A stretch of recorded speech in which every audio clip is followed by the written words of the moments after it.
All right, so Three Ninjas Podcast, Juggerthot, Black Blast Stories, Womb Raider. We in this bitch real quick. So, quick story real quick. So, we have been doing this podcast maybe about 3 months at this point, and I'm scrolling my IG, well, our IG, I should say, and I see a cosplay. So, I click on it, and it's from this account called BlerDCon. I'm like, ooh, what the fuck is a BlerDCon? So I click on it and I just see all these cosplays, all these events going on, all this, that, and the third going on. And off the name alone, I'm like, oh, we going to this shit. We got to do something with this. So now my two co-hosts are kind of on the fence and seem to not want to go. I'm just broke. I don't want to hear none of that. I don't want to hear none of that. Y'all seem to be on the fence. So the person I got on the line right now hopefully can convince y'all to actually push the button and go. All right. So right now we have on the phone, we have cosplayer, con goer, con lover, and con creator, Hilton George, the founder of BlerDCon. Hilton, how you doing? I'm doing fine, and I feel old with that intro. I mean, he's 11 years old. I mean, you've done a lot, man. So you know, you should be proud of your age, man. It's an achievement. Everybody don't get to see that age, man. Man, I don't see this age. Talking about. All right. So, first things first. What is BlerDCon? Well, this was the first convention idea I've ever had as a nerd, and it is a gathering of Black nerds where you kind of have this festival event where everything kind of centers around Black geekdom and, the larger mission of diversity and inclusion in gaming, anime, cosplay, sci-fi, things like that. So what was happening as a cosplayer and as a con goer newly reintroduced to the world in 2014, I was going to every con that I could find. I went con crazy, and I was in New York, I was in Atlanta, I was in North Carolina, Virginia, you name it.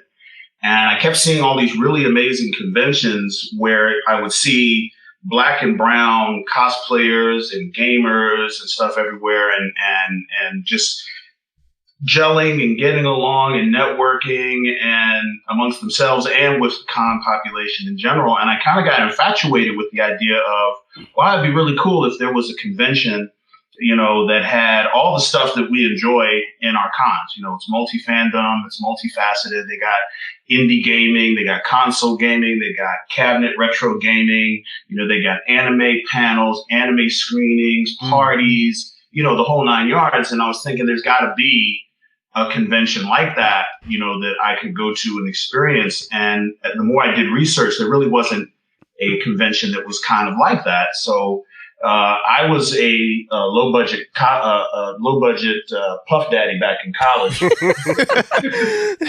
was the guy with the flyers who was doing all the parties and stuff. And I said, well, somebody ought to create that. And with no sense of self-preservation, I just leapt into this process with my partner, Hassan, to kind of put this together. This was like late 2014, early 2015, where the idea started to come together, and our first year was 2017 in the summer. So you come to the con and you see this nerd space where we have taken all the familiar nerd tropes that you see at conventions, and to whatever degree we kind of put that Black or that soulful top spin on it. So like this last year, we had our first Blurred barbecue, and so that was really Black. We had a brunch and who made the potato salad? That was really Black. And we're just gonna keep doing it and keep growing and taking all kinds of risks and chances and things like that to make it happen and convince more of the Black nerds who are on the fence to come on down and join us. Right. You hear that? Yes, I heard him. All right, cool. Now, before you actually started to put this con together, did you know what you were getting into? Like how much work it took, the restless hours, the manpower? Did you know what exactly what you were about to embark on?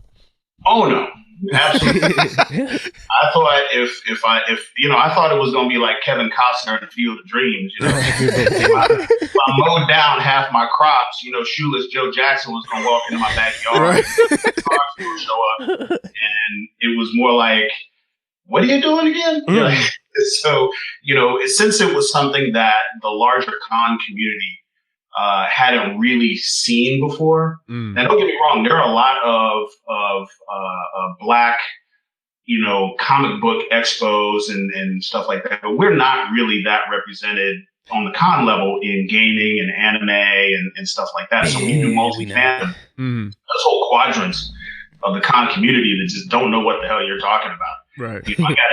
First of all, people can't even pronounce the word. Everybody goes back to third grade English when they see the word for the first time. They walk up and they go, Bleard. Sounding it out like I'm reading Rainbow or something. I'm working with like, come on. Now, quick question. Are these people of color that have an issue with this word? Oh, yeah. Oh, shit. Oh, damn. Look,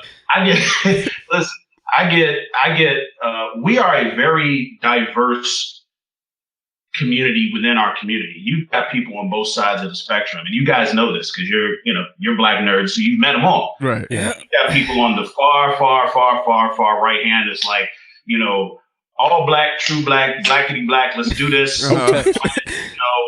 Why are these white people even doing con stuff? It should be all us. They're all on this end, and then you got people on the other end. It's like, why do I have to be a black nerd? Why can't I just be a nerd? Right.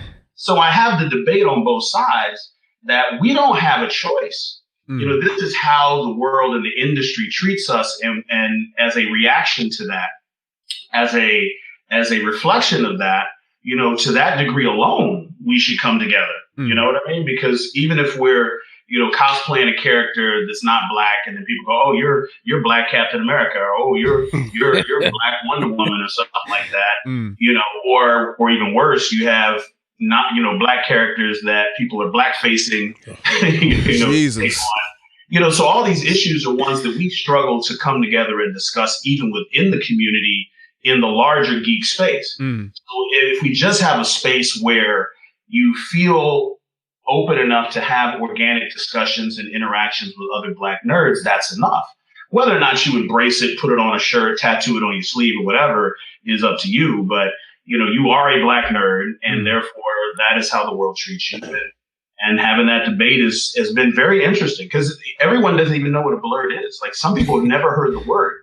And when I say word blerd and then black nerd to some people, their eyes just get wide and they go, oh. Yeah.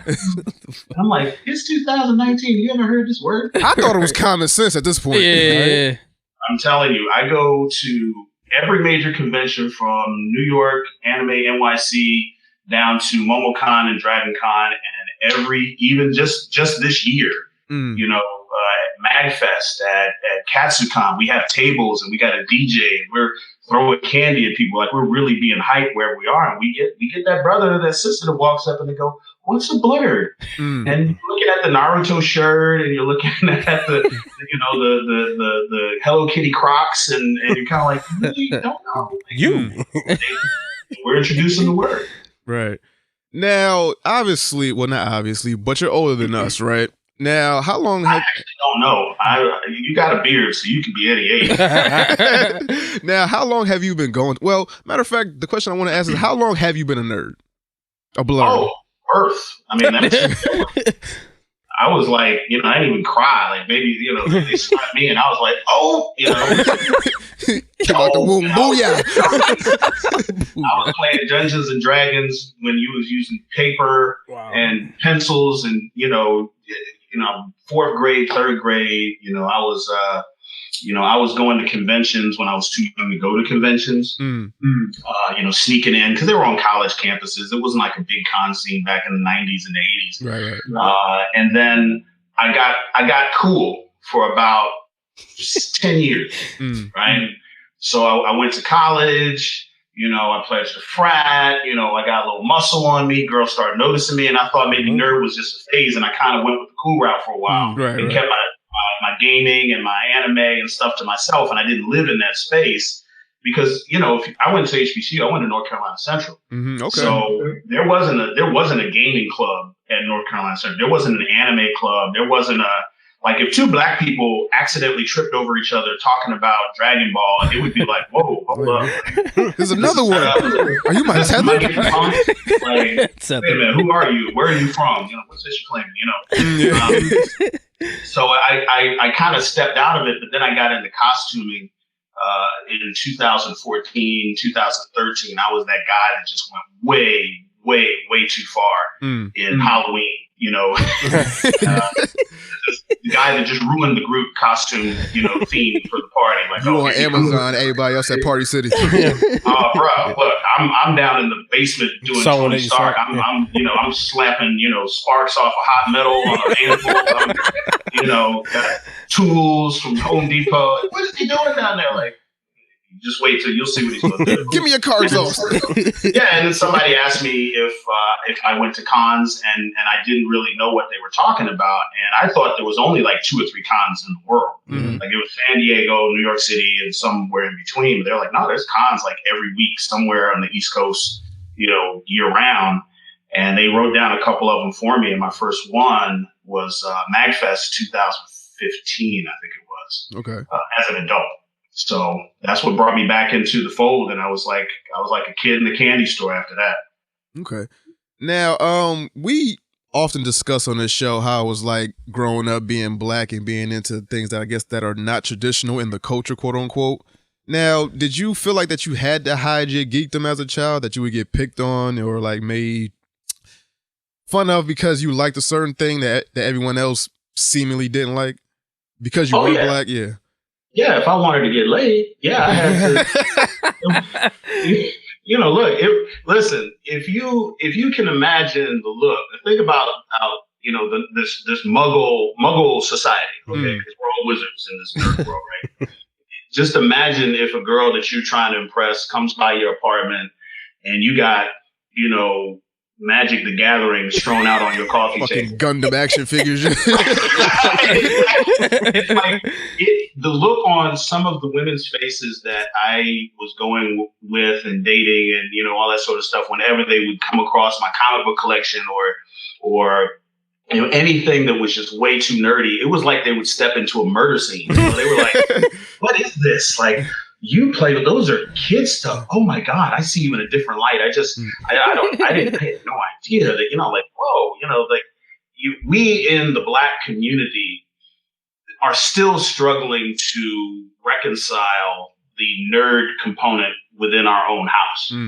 So, you know, as a black nerd, obviously you get two cards taken from you. Like every nerd probably got their cool card taken, right? That's just kind of how it works. Right. That's how it goes. You get a cool card. You ain't going to the prom. You ain't sitting with no girls at lunch. Just going over in the corner with the kid with the special shoes on and all that.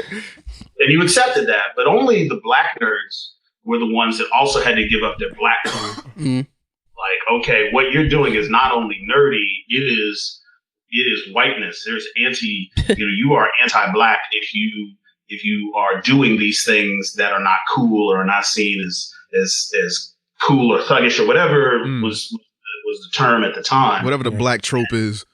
Right. You know, so we weren't allowed to have both. Like, you know, so either you're going to play Dungeons and Dragons and not football, or you know, you're going to put these dice away that people don't even know they look like dice. Like, what's a multi-sided dice? And why is that felt bag on your hip? Right. Like, what is going on? Wizard? Like, you know. So all of that sort of stuff in that face, and that goes to this day. To this day.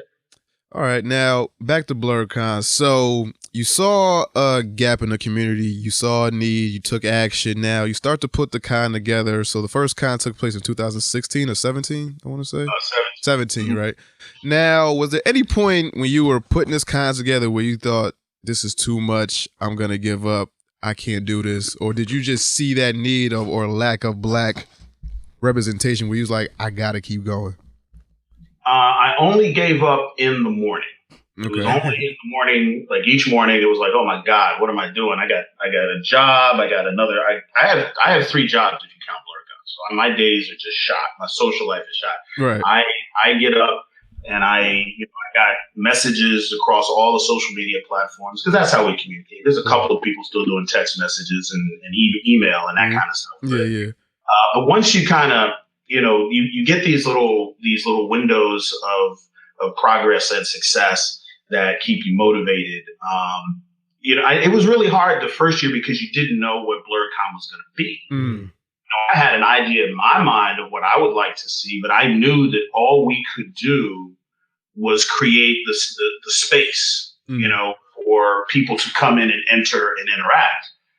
And we couldn't predict what kind of energy people were going to bring with them. Were they going to come in and kind of look like a middle school prom where the girls are on one side of the room, the guys are on the other side, nobody's dancing or mingling in any way? Or is it going to be, just a free for all and totally unorganized and people just, not even looking at the framework of the events? What are they going to like? What are they not going to like? So the first year it was a struggle because people were asking us questions like, okay, well, what's going to be special about this, or what kind of games are you going to have, and what are the hours, and where is it, and all that sort of stuff. But once we had the first year and we saw that it's like planning any event. You in the lead up, you're thinking about every micro detail and trying to plan out every 60-second increment of the convention. Right. And then you get to the convention, and then the convention sort of to a certain degree just happens. It has its own flow, and you step back because you don't want to interrupt that flow. And that kind of makes you go, oh, there's going to be some natural current to this that I don't have to dictate. So I can focus on just the 30,000 foot stuff, and the 10,000, 20,000 stuff will make itself work itself out. So as we get more and more into it, and people come in with more crystallized expectations, then it becomes easier and easier to plan around, the basic structure. So there's less struggle on that end and uncertainty, but it's definitely harder work because we got to create a good con. Black folks, we'll give you cookies for being a black business and all that, but we gonna hold you to the same standard. You're not getting there. No, people are not gonna come in and go, well, I'm here to support. I'll be like, why don't you have a Tekken game here? I don't care. I came all the way from New Jersey. What? F it. I'm gonna go get my own Tekken game and bring it here. You're right. Yeah. So you got to make sure you keep stepping up and make sure that it's a good con, and make sure it's something that people don't have to forgive or make any excuses for it. If you do that, you'll be all right. Now, what mistakes have you made in year 1 or 2 that you don't want to make in year 3? Oh my God! How long is this show? We got time, brother. Come on. Okay. Anybody got to go to church or anything? Nah, no church. What's that? Yeah, I know. I think the first mistake kind of goes back to my last statement. I to a certain degree thought that when the convention concept became clear, that everybody would kind of gravitate to the same sheet of music, and that, okay, if we put the idea out here, the people will at least gravitate to the idea, and everybody will have this, this universally constructive debate and dialogue about what it could be and what it should be, and we can build from that dialogue the convention.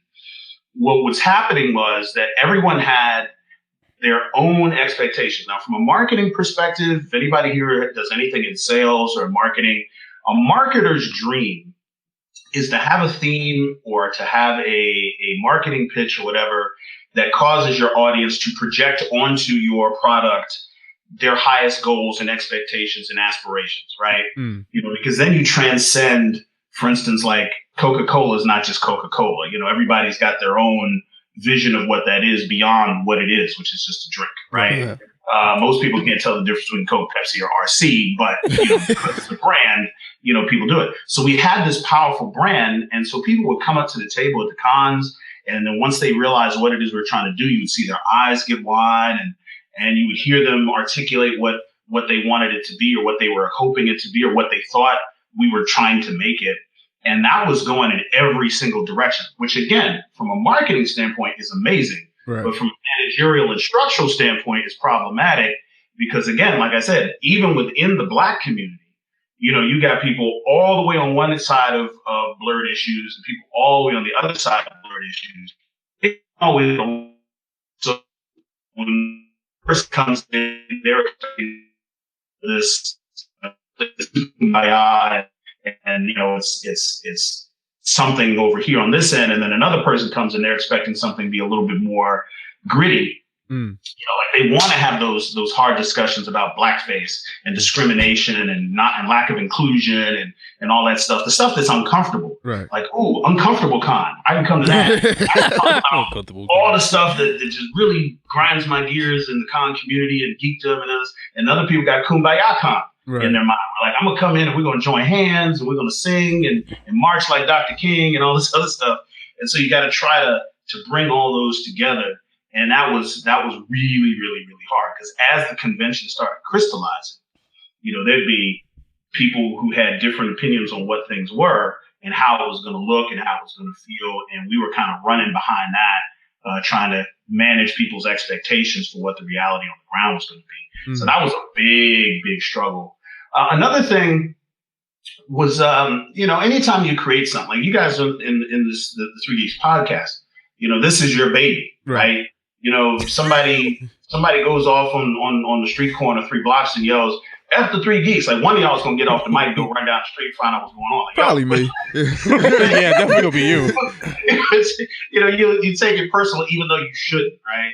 And, it was a challenge, because some of the things that we were putting forward, we were having so much of our heart and our soul into it, that somebody might come along and criticize it. And it would be like, it would just hit you right in your 23andMe, like, oh, yeah.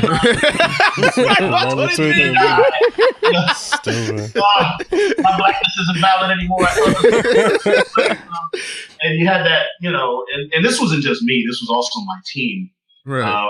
We all had these ideas, and we all were, collaborating on, how to do things. And we're all a bunch of bandits. Most of us don't really have, or at least at the time, didn't have like full blown con experience. So we were amateurs coming in, kind of just making it as we went. And so I think those things are the things we left behind in year one, that if we could go back, we go, hey, look, first of all, just make the con. Right. And the people will come. The last mistake I made was that I underestimated the con community, white, black, and, all the conventions that you can think of. That is an actual community of people that connect, on a professional level, and they kind of sit outside of the phase a little bit. I underestimated them, and I overestimated the industry. I thought the industry was going to jump on board, because I was waiting for Funimation to call me. I was waiting for Crunchyroll to call me. I was waiting for Capcom to call me, return my calls, all the sponsors. Don't hold your breath, brother. Yeah, all your sponsors you see at your favorite, con. I thought, this is a huge market. We're the majority of gamers. Black people are huge in most industries. There's a demographic that everybody is coming to. This is, barely the post-Obama era. We're on a high. Let's do it. And we didn't get that love from the industry, but we got a huge amount of love from the con community, and that was a very big positive that helped move us forward. So that's the things that come to mind when I think about stuff that we did in the first year, we didn't do in the second. All right, so now you're in year 3. You recognize your mistakes, and the con, it seems to be getting bigger and bigger. It seems to be getting more and more attention. I'm just looking at the special guests that you got coming through. Like, you got Estelle coming through. You got Rachel True there. You got what's my man name that played Jet Black in Cowboy Bebop? Yes, there you go. So you got these special guests coming. Like, they seem to be higher tier guests. Now, someone that's never been to BlerDCon, what type of events can we expect? Well, I got to tell you, this is the first year that we have gone this ambitious with our guest list. Now, we had it's a community event. So I speak about the attendees and the constituents and everybody who gets into that building as using that term community. And I personally do not like the Comic-Con structure of events. So if anybody here has been to New York City Comic-Con or any, large scale, multi-fandom con that's at your local convention center, that kind of thing, you're paying, you'll pay what, $200 for a full weekend badge for New York City Comic-Con Thursday to Sunday. And you get there, and then they turn the lights off at like 7. Damn. What? Yo. Yeah, I'm like, wait, fuck that. Hey. You got me on the street. All this money I done spent. For real, that's crazy. I think last time I went was like 2014 into New York Comic Con. They was kicking people out like early. Yeah. I was like, I thought something was wrong. Is this a fire drill? Yeah, like what's going on? Like, nope. Y'all paid this money. Y'all better open this door back up. Hold up, So we're doing a 24-hour convention. It's in a more intimate venue, obviously, than a convention center. And so we want to have, specifically for the guests, for instance, we want to have a balance where the guests are in a structured enough schedule so that you can get your pictures and your autographs, and if they're selling merch and all that, get in line and you do your thing. Right. But at the same time, I want them to enjoy the con. I want them to participate in the convention, and I want someone to bump into Rachel True in the bathroom. Like I want, I want people to just see them around and maybe have some impromptu interactions with one or two of them at the bar or something. So they really do feel their presence, which is different from what a lot of the big name stars are used to with their con experience. They helicopter those people in through the back door and they get them out of there as soon as their panel's over. And I don't want to do that. So the structure of the events that we're doing is going to be really cool. So first of all, we're doing the cosplay contest. Right. That's always huge. That packed out in ways I couldn't have predicted last year. We do a comedy show. We do obviously 2 late night parties. Those are going to be huge. They're not raves so much. They're actual party. I don't even like to use the term rave because it kind of gives you that sense of where it's not. No, you're gonna get that Frankie Beverly and Maze, but you're also gonna get your trap set, and you're gonna get, it's gonna be a nice balance. The panels are huge. We usually field somewhere between 100 to 125 panels over the weekend, which is a lot for any convention. We say yes to a lot of panels, and for me, that invites the community to participate and shape the con experience. You know what I mean? So I look at some of these submissions and I go, yeah, there's no way in the world the average convention is going to say yes to that. Right. This person, as awesome as they are never going to get on the stage at your average run-of-the-mill convention to talk about this subject. They're just not going to do it. And that's why I'm going to say yes. I have said yes to people who didn't believe that I was actually saying yes. They're like, oh yeah, your panel is accepted. They're like, what? Huh? Oh, snap. Oh, damn. I'm like, yeah, because that's what we want. I want the first time panelists. I want the old school panelists. I want people who've got experience. I want the difficult subjects. I want the all of that. So panels are huge. Now we're doing something special this year. We got our first year with a VIP badge. I don't know if you guys saw that. Yeah, in social media. I wanted to do it in previous years, but we didn't have the entire Hyatt or enough of the entire Hyatt to have VIP events because we're all in one big clumped up space, and that just wouldn't work. So this year, the VIP badge is going to allow for free entry or complimentary entry into the murder mystery, which will be on Thursday. So we do have some day 0 programming. We're doing a burlesque show for the first time on Friday night. The VIP badge will give you access to that. Okay. You're going to get a complimentary BlerDCon shirt, which I'm kind of wearing, but we're not doing camera stuff. So right. And now this is real. Now this one really, you talk about hit you when you're 23 and me. This one's going to hit you. If you're not sitting down, you might want to sit down. Right. Because you might fall out when I say it. So Saturday night, it's a VIP only event, and the guests will be invited to this as well. It's going to be at the Rooftop Lounge, which nobody has ever used from the BlerDCon perspective. It's on the top of the Hyatt. We are doing a 90s themed pajama jammy jam. Rooftop Lounge. On house party. Okay? Yeah, right. I might.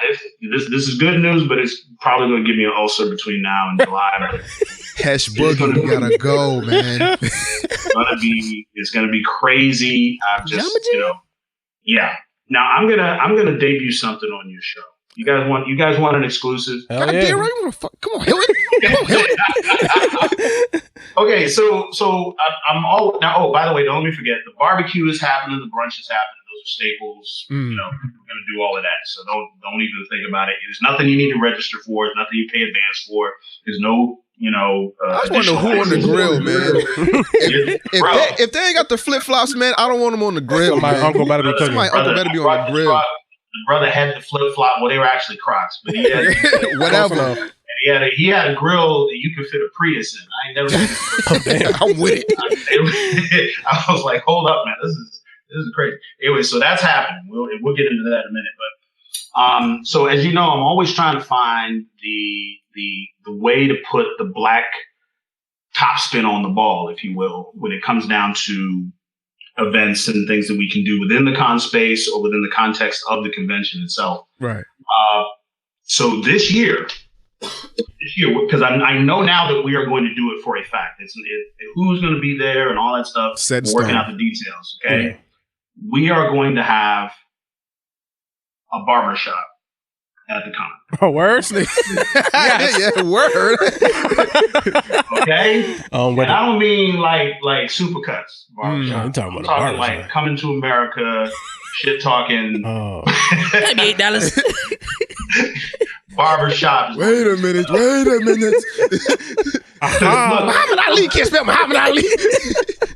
Muhammad Ali was 74 years old when he Joe Louis, he was 157 years old when he talked to him. He ain't lying. So you making sure people get fresh. Yeah. So what we're gonna do is I noticed that when you go to cons and you see the brothers out there, I noticed, and I'm not making a joke. I'm not busting on. I'm not roasting my brothers in the con community. Nah, say it, because I was thinking it. Well, you gotta make sacrifices. We go to the con. We're focused on getting all our cosplays to fit in our suitcase. We got to bring all our Thai ramen to the room. You've seen people, the professional con runners who's going to the con who do con. Yeah. So the last thing on our mind, obviously, it's like hygiene. Like your upkeep. Fade, right. I'll be like, dude, man, your ears have got the hair. That's not supposed to happen. Like, that's a prison fade you got. I get it. It's hard that you can't just go into a barbershop before this is too much time. You spend all day in the barbershop. So having it at the con is going to be.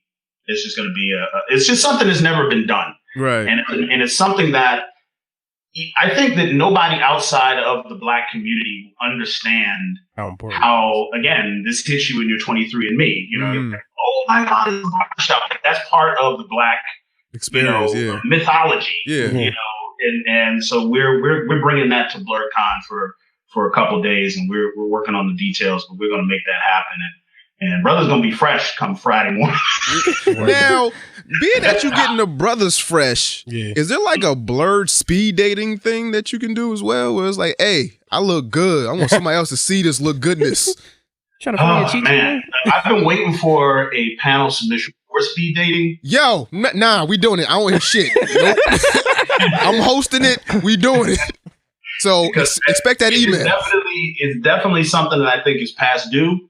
I think there's some serious discussions that we need to have about how to go about, interacting in a progressive way, because it's a very look, brothers, it's a very delicate dance nowadays. You can't just run up on a sister. Cosplay does not mean consent. Right. You got to come at the right angle. You can't run. You got to walk. You got to make eye contact. Yeah. Keep your hands where you can see them. Can't be alone. Everybody's got to be comfortable, and that's before you say your name. Right. Hey, how you doing? What are you doing later? My name is Fred. Blah blah blah. So, and then let's also not forget something. We talk about the blurred experience, and we kind of get caught up in the hipness of the theme behind Blurred, but we're still nerds. True.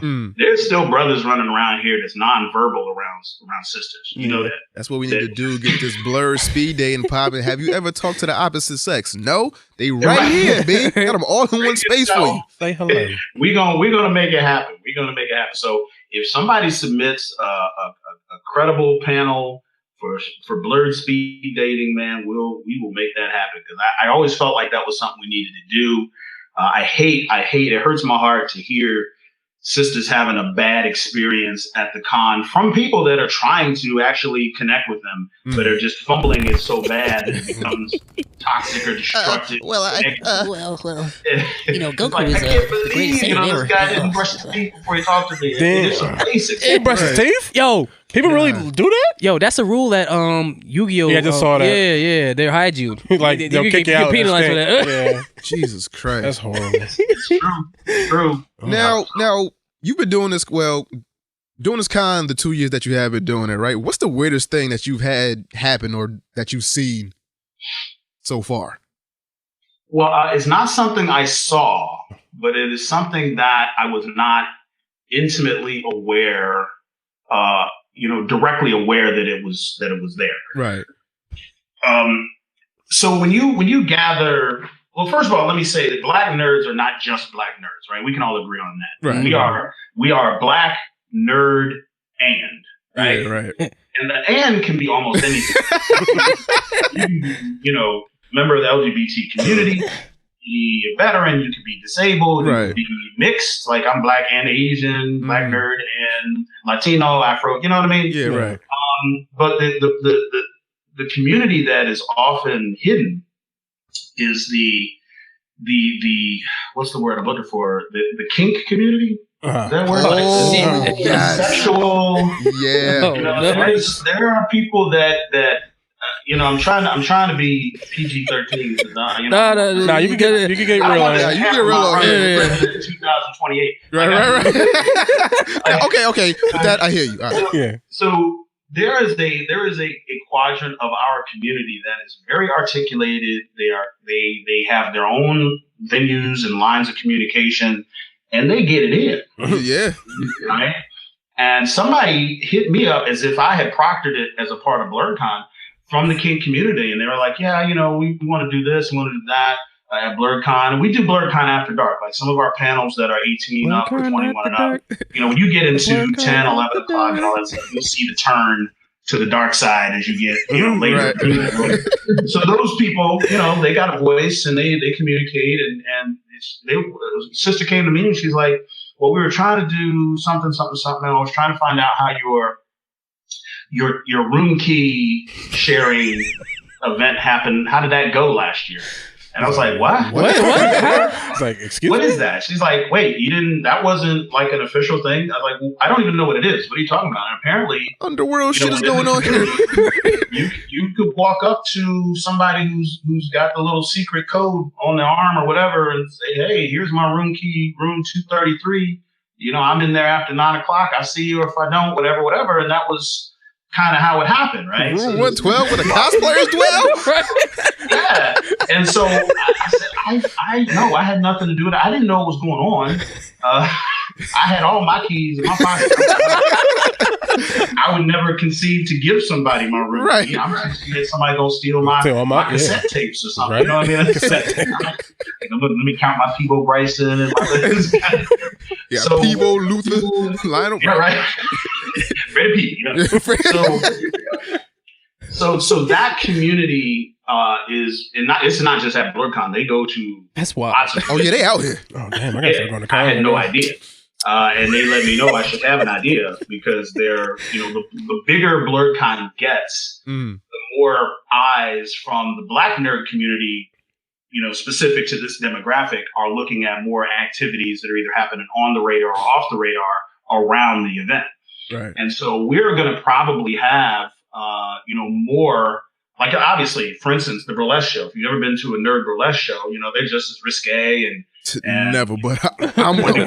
Right? It's grown folks. Don't bring your kids. Don't bring your grandma. Put your phone in your pocket. Hide your kids, hide your wife. We going. Exactly. So that was the biggest surprise for me. I had no idea that was even in our orbit. I was like, "Oh, I didn't know that y'all was working stuff out on the low." I said, "Well, we'll talk and we'll see." We'll see. We'll try to figure this out for y'all. Block this number, put this in spam. You motherfuckers need to go somewhere. Go to fucking Katsu count that bullshit. Now, you got there. That's Dragon Con. Word. Yeah. Word. Yeah. That's Ichi. They call it Ichi. Yeah. So, now, can you speak to like the women that are there, do we just get the really nerdy women, or do we get some actual beautiful, voluptuous women there that just want to nerd out, or they want to cosplay, or whatever? Matter of fact, before I ask, are you married? You got a girlfriend, whatever? Man, you're trying to get me killed. Well, what you have seen, that's gonna be wrong, right? So, you like that? You done bought me a ticket to Endgame? I'm trying to get my boy Heshtick. I'm trying to find him love. I'm trying to get him out here like, hey, come on, Hesh. She right there. The short answer to a long question is yes. Yes. The short answer to the long question is yes. I think this is actually one of the biggest, I don't want to say surprises to a lot of people, even though we imagine it because we think, oh, we see these beautiful cosplayers online and we kind of write them off sometimes like, oh, they're not real nerds. They're just models capitalizing. I'm not going to lie. I do that shit too. Right. And then do you it. actually catch them in their civilian clothes, right? When they're walking around in their muggle gear or the sweatpants or whatever. Yeah. You meet them at breakfast or at the bar or in between cosplays or something like that. And they just can go toe to toe with you on any nerd genre that you might be hitting up on. And you start thinking to yourself, like, wait a minute, you are way too pretty to be this nerdy. Yeah. Has anyone told you that you're beautiful? Like, you don't have to be here. There's a whole world that's waiting to accept you outside of here. Leave the Social acceptance is not your life challenge if you look like this. Next thing you know, you got a whole one-piece wedding. Tell your Hesh, I got you, yo. We out here. It's black event, so it's a two-piece. Yeah, it's a two-piece. Side slaw and some rice. Anyway. That might be the name of the episode. Two-piece. But no, I really think that this goes back to the core issue within the black community and the black nerd community. So think about it this way. The black community is already ostracizing very vocally over the last, you want to say 40 years, 50 years, however long it is. The black nerd community has been ostracized even within the black community in a very public way, as all nerds have been in society. We can agree on that, right? Mm-hmm.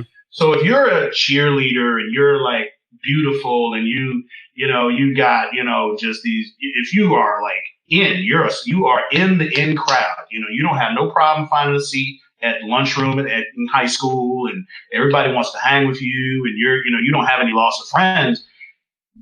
The way in which we treat the black nerd community actually is seen as a detriment to nerds who have social clout. Who would like to express their nerdness, but they have more to lose. Like if I'm already sitting at the broken kids table at lunch, I don't have nothing to lose by wearing my Robotech shirt or my Captain America book bag to school every day. What I got to lose? I'm already getting bullied and I'm already not getting no play from the ladies. Right. So I might as well nerd all the way out, right? Yeah. But if I'm popular and I got people lining up, chasing me all over, trying to take me to prom and all this sort of stuff, that's a cost. Like, wait, you telling me to give up all my social standing and then join the nerd crew because there is no in between. So there's a lot of these people who are outside of the nerd convention space who are black nerds. So, a lot of us think about the con space and we see how many black and brown nerds are currently going to cons. And we go, oh, look, we're in here.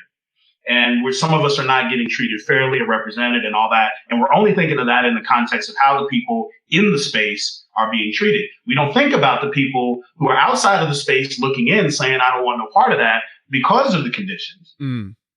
These people who experience their nerdness only on their TV or only on their computer. They watch all their anime online.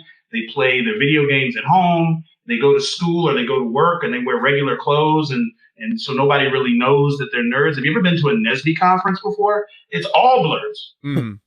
Every one of them. But if you tell them about a nerd convention, I've never been. Like, what is this you speak of? Like, they just are not connected.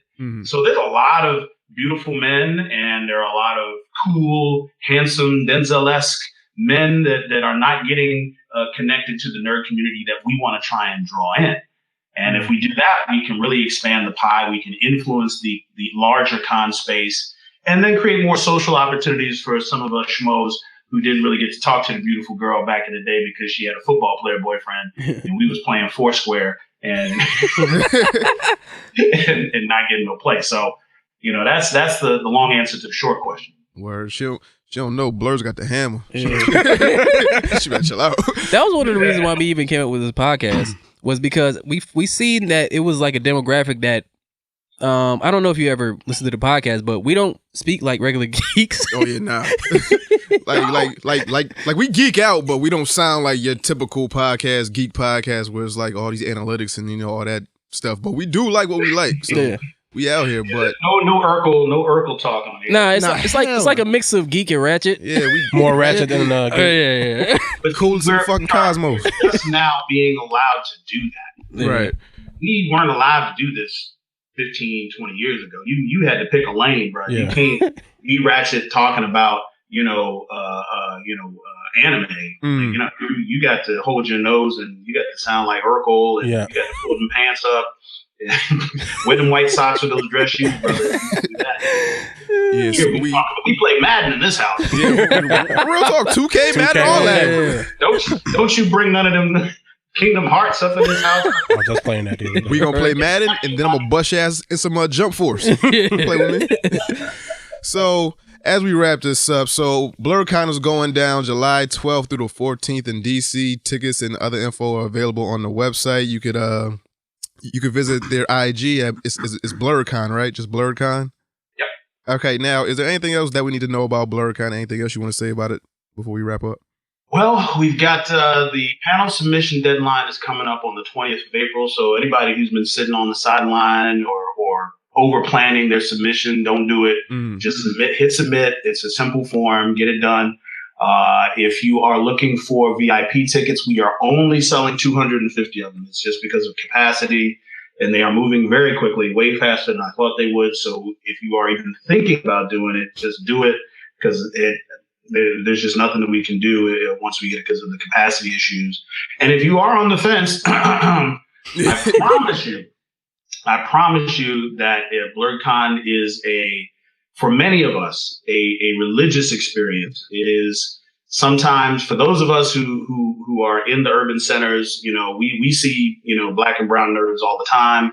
But when you see that kid come from Sanford, North Carolina, has never seen more than 4 black nerds in a room in their life, looking at an entire venue of thousands of us, it really lets you know that there is a space here that we've never seen before. There's an energy there that we're trying to put in a bottle and tap every year.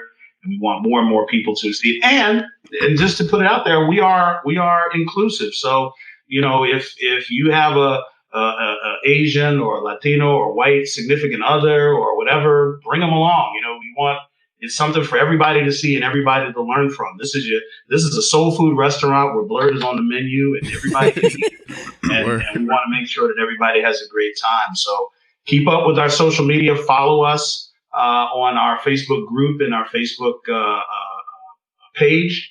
And all the details and all the hits and all the premieres and all that stuff will go out there and on the website first. And can't wait to see you guys in 2019. It's going to be big. We're really excited. Word. Now, one more thing, right? Now, we know that Avengers Endgame is coming, right? Oh, Lord. Here we go. What are your predictions, right? Who you think is going to die? What happens at the end? Like, what happens? Because we all debate with this shit. We like, all right, Tony's going to die. Thor going to die.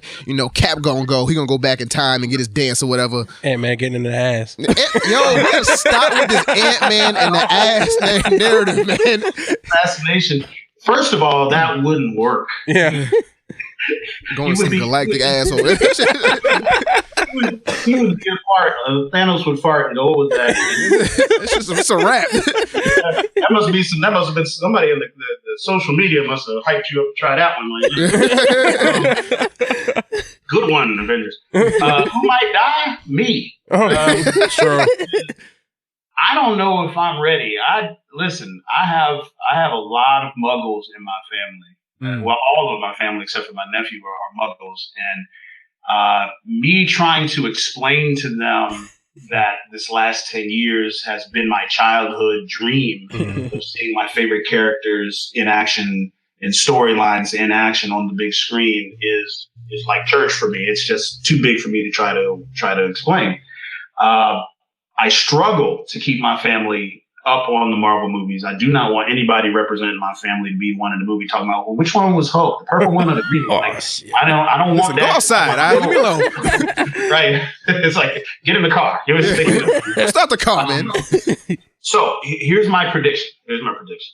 We all know that Phase 4 is coming and the Fox acquisition is done, right? So, that's Fantastic Four, that's X-Men, Deadpool even, all of that is on the table, right? So I think the Russo brothers and all of those are probably figuring out ways after this to open up some universal time warp hole or whatever to introduce these characters in the next set of storytelling. Now, we know for a fact that there are going to be some actors that are tired of running around, learning kung fu, jumping all over the place. They in their 40s. They're like, this was cool back in 1994, but yeah, this is cool, but my bones can't handle it. Give me some CGI, get these muscles on me. I ain't working out no more. Right. So those folks are probably going to go. So you're probably going to see Chris Evans go. You're probably going to see Robert Downey Jr. go. You're probably going to see even Chris Hemsworth go. He's been trying to be something big three, man. He's doing all kind of. He's doing some shitty movies to get this off his back. He's not. Shout out to Men in Black. I don't think Sam Jackson's going anywhere. I think my brother's going to play Nick Fury after we put him in the ground. He's going to come up for that. He's just going to keep doing it. He loves it. So with that in mind, I think that they're going to open up a new universe. I think they're going to use the quantum realm as a way of doing some time travel, some interdimensional reality travel, to go back and do some things and switch some things up and tweak the timeline in order to get some things done. And I think we're going to lose some people, in that means. I think that there's a reason why this movie is 3 hours long. Right? And so I think they're going to honor, if they're going to kill people off, they're not going to just snap them out. They're going to die in some very ceremonious way. And then Phase 4 is going to be laid. The ground for Phase 4 is going to be laid out, and we'll be able to see what's happening. So they're going to win. Obviously, I don't know how. I mean, look, all the stuff from the comic book is off the table, right? Yeah. Adam Warlock ain't nowhere. Yeah. So what are we going to do? so it's not Adam Warlock. It's Marvel, right? It's Captain Marvel is taking the place of Adam Warlock as the cosmic, fighter and defender that can go toe to toe with Thanos. So we're going to have to see what she's able to do and how they decide to write it. But they're not letting us go. These movies are going to keep coming out 5, 6. Oh, they're coming. Yeah, it's not the end of nothing. They call it Endgame, but the game just began. Game ain't over. All right. Marathon continues. Y'all going to give us $1 billion to every movie? She's doing everything. Howard the Duck coming back. We doing. Thank you. Oh yeah, thank you. It is. Howard Thanos. Yo, Howard the Duck beats Thanos. I quit. Howard the Duck, nigga. Out here. I'm trying to tell these motherfuckers Howard coming. I don't know when, I don't know where. He gonna save Tony in space. He gonna see a ship. He gonna think it's Howard his father. It's gonna be Howard the motherfucking Duck. Telling you. That's just a prediction. I don't know. But let it be written, brother. So let it be written. Exactly. Y'all got any more questions? I have a quick question because the hygiene thing came up. Just in general, no. Well, what are some do's and don'ts of going to cons, like that you could say quickly? Okay, for new goers, hydration is number one. People, when you see people falling out, it's because of dehydration. It's not about it. Count. It's telling you, these folks they falling out. It's like, oh, they didn't have nothing to eat. No, they haven't drunk water. Your body down. You have no electrolytes, no circulatory system, and you just thought you were going to just run around like crazy and not sleep, and everything else goes bad. So drinking water is like the number one health related thing you can do. Mm-hmm. Now I say this facetiously, but not facetiously. One, if you are bathing, right, you need to use bath soap. The Black Rocks. I'm joking, but I'm not joking. I'm telling you, get in some conversation with people that smell funny. They will tell you why. That shower gel business, that's not cleaning your body. Get your neck, get behind your ears, get your belly button, that little crease in your back, all that shit. Get you some Irish Spring, something harsh. And get that soap on your body. Make sure the soap touches your body. You know, just wash yourself sarcastically. Like, just for fun. I feel like I hit this underarm, but you know what? Double tap. You know, that was a good lather up. Listen, if you ever put a shampoo in your hair and it don't lather up, that's dirt. That's dirt, yes. That's dirt. Your hair should lather up, your body should lather up in reaction to contact with soap. And if it doesn't, that means it's been too long since you've done it, right? So you have to be very specific with some people because some folks haven't gotten down in dirty, no pun intended, to talk about hygiene. And, you know, people talk about deodorant. I talk about antiperspirant. Antiperspirant will keep the some of the sweat from coming out. It is going to be July.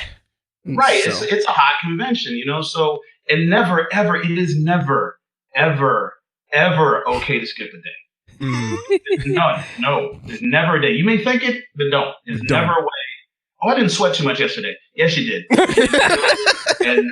it's just waiting for you to make this mistake, right? And brush your tongue, people. Who don't do that? I'm serious. Yo, mad people don't brush their tongue. I swear to God, bitch. Brush your tongue, and the tongue look like a white athletic sock. It's got all that stuff. All them bumps and shit. Just that's the halitosis, just waiting to mess up your game, man. Just brush your tongue. It takes 3 seconds. It's just kind of a couple of passes. Brush before you go to sleep, and when you wake up, and you'll be good, right? If you go to sleep without brushing your teeth, all that bacteria and stuff in there just has a field day. It's just a party in your mouth, and it wears your teeth down, causes bad breath, etc., etc. So if you don't have to use cologne. Like, cologne is dead. Remember we used to talk about cologne 10 years ago? Oh, I got that cool water. Oh, I got that Yo. I got that Lagerfeld. Women are lowered their standards so much for us fellas. They just want to smell. Just don't stink. They want to smell anything soap. They want to smell anything ivory, but ass. You know, caress, anything. I want to smell like water touched your body. Smell like H2O, please. It's true. It's true. And the last thing is, you know, some people, and this is a health and a safety issue, and I want to talk about that too when it comes to cons, because I think they go hand in hand. We as nerds are not going to conventions in costume. You know what I mean? Yeah. When we go to conventions or any other nerd or geek space, that's the real us. Yeah. Right? The person in the cubicle is the cosplay. That's a bar. The person that's behind the, you know, on the phone or dealing with customers, you know, with the tie on and stuff, that's the cosplay. I'm acting now, right? I'm holding my nerd and all this stuff together, and I'm playing this role because you give me money. So when we go to cons, some people don't go to cons, you know, 2-3 a year. Some people go to like one con a year. And they try to party a whole year worth of partying in the 3 days. And that includes alcohol, weed, dancing, you know, you name it, sex, everything. They try to get all of it in that 3 days because they know when they leave, they got to go back and put this cosplay on and they got to act a certain way, a certain way, right? And some people can handle that. Some people have taken the precautions and they're very deliberate. But unfortunately, and it tends to be some of the younger folk, they don't know, you know, the difference between, you know, a nice buzz and liquor poisoning. It's one or the other. Right. Oh, I got a nice buzz, or I'm barking. There's no in between at all, right? So I tell people to try to be moderate. I tell people to try to be conscious of your surroundings. A lot of people in the con community are doing unsafe things. And, you know, look, if you ever see me at a con, I'm babysitting somebody. I am. It has become that once I got like 1 or 4 gray hairs on my chin, I became everybody's con daddy, right? So if you see me at the party or if you see me late night, I'm hovering over somebody's child who's trying to have a good time. But I'm like, okay, there's a wolf trying to get to him and drop something. Gotta keep this safe. You know, because look, people are still taking drinks from people in dark rooms they don't know. You know, people are still walking away from their drinks in the clubs and coming back and trying to. It is. This is what it is. So we got to learn how to watch out for each other. We got to learn how to watch out for ourselves, because the con space is sacred space to me. You know, this is the church for me. I come in and I want this place to be successful. I want these people to have this growth and connective experience. And anytime something bad happens in the con space, both within the community and without, that becomes the headline. Right. Remember that Katsucon where somebody pulled the fire alarm and everybody had to go out in the cold? Yeah. Don't nobody remember nothing else about that year Katsucon except people standing out in the street. There was nothing before that or after that. Did you for Katsucon? Hey man, yeah, I was in the street too. Like, that's all they know. Everything else got erased. And then other people stopped going. I ain't gonna go down the street when I'm wearing my lowlights cosplay. Blah, blah, blah, blah. Right. So try to watch out for each other. Try to watch out for yourself. Stay hydrated. Wash your butt. And do some good water in, water outside. All right, cool. Water in, water out. I like that. Water in, water out. Water in, water out. So, Hilton, man, thank you from all of us for creating this space for us and everybody else that's a blurred out here. Three Ninjas will be there, hopefully. All right, even if I gotta drag Hash to help pay for your fucking ticket, we will be there. If it's two ninjas, I'm gonna talk about you. Yeah, exactly. So it was called the Two Ninjas podcast. What are you talking about, man? Yeah, this motherfucker. So again, man, thank you for creating this space for us, for all of us, man. I appreciate you, brother. Hey, thank you guys, because you guys are part of the people that are building the community. In all the 360 days a year that we're not having BlerDCon, you guys are doing the podcast. You're talking about the subjects. You're keeping the nerd and the blurred community engaged. So keep doing what you're doing, and I'm looking forward to seeing all of y'all this July. All right. All right, man. Can't wait till July, man. There it is. All right, all right, man. I'll talk to you. All right, y'all. Thanks. All right, Thank peace.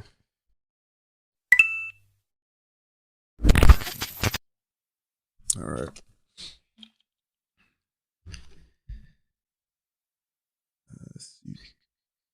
Kink cosplayers. The kinks. Okay. Switching key cards and shit. Nah, I ain't doing that. Gotta get it how you get it how you live, my nigga. Nah, you ain't Cardi B and me. I'm alright. I'm alright. Yeah, I'm good, but yeah, I'm against fucking Cardi B. Fuck that. oh, fucking bitch dressed up like Misty stole my shit. No, I'm good. Motherfucker, wake up. Yo, what happened to my beard? I'm good, man. Shit on my face. Oh, right. shit, that's... Why's my face smell like mimosas and vagina? Okay, remember what happened. God damn, last thing I remember, Nah, I'm good at that. playing some fucking Power Stone and then fucking woke up. All right. Focus. Focus. That's hilarious. All right, this is the Three Ninjas podcast.